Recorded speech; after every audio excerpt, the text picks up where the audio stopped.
Сәлем баршаңызға, құрметті оқырмандар, қалайсыздар? Бүгін сіздермен үй жағдайында майонез дайындайтын боламыз. Осындай қою небәрі 2-3 минутта дайын болады біздің майонезіміз.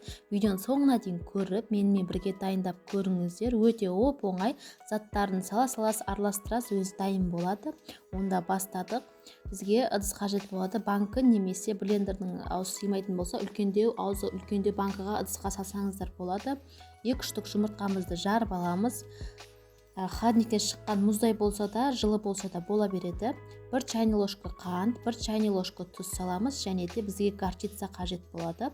Осы горчицадан 1 чайный ложка саламыз. Бұны салу міндетті. Біздің майонезіміз дәмі әдемі болып шығу үшін осындай бір кішкене баночкасына алып қойсаңыздар, холодильникке сап қоясыздар, тұра береді. Майонез дайындайтын кезде алып істете бересіздер.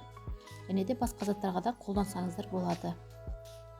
1 ас қасық толтырып лимонның согын құямыз ішіне, немесе уксус салсаңыздар болады. Екеуімен де әдемі болып шығады. Енді таразының көмегімен сұйық майымызды құямыз. Кәдімгі пісте май, яғни 250-260 граммдай. Сұйық май көп деп уайымдамаңыздар, ештеңе етпейді, дәмі де білінбейді, қатты майлы да болмайды. Менде банкыға блендерді сыймағандықтан аузына осындай кеңдеу пластмассовый кружкаға істедім. 2-3 минут жақсылап взвет етеміз, жақсылап араластырып.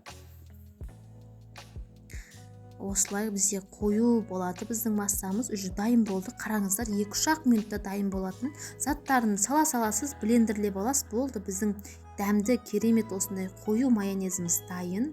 Салаттарға, кез келген тамақтарға салып жей бересіздер. Өте керемет рецепті. Пайдалы кеңес болса, достарыңызбен бөлісіп кетіңіздер, туысқандарыңызбен. Парақшама тіркеліп кетуді ұмытпаңыздар. Алдағы уақытта көп деген рецепттермен бөлісетін боламын.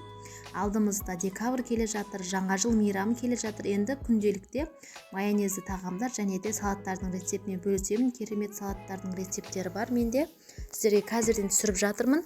Сондықтан осы домашний майонезді үйреніп алыңыздар. Қатты зиян емес, бұл дүкендерден, базарлардан, пәле-мыңға сатып алғаннан үйден жасап жей берсеңіздер болады. Баршаңызға рахмет. Сіздермен бірге болған Зұлқұмар. Алдағы уақытта көптеген рецепттермен бөлісетін боламын.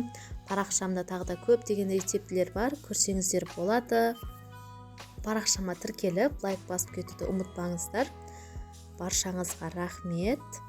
Осы майонездің рецептін бөлістім.